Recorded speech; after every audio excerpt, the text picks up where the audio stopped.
جو بچہ بڑوں سے زبان درازی کرتا ہو، ماں باپ پریشان ہوں کہ ہمارے بچے کی یہ عادت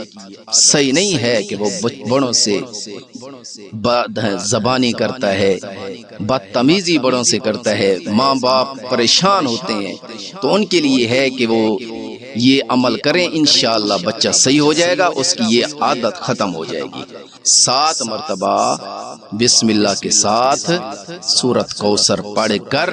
پانی پر دم کر کے صبح نہار منہ بچے کو پلا دو، انشاءاللہ اس کی یہ عادت ختم ہو جائے گی۔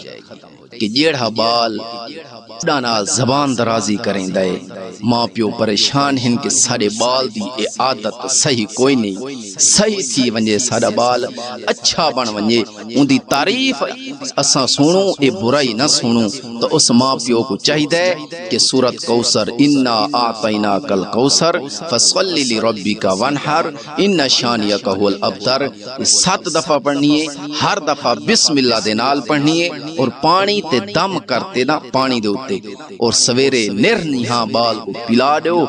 انشاءاللہ ان دی عادت ختم تھی ویسی بری عادت اور نیک بن ویسی۔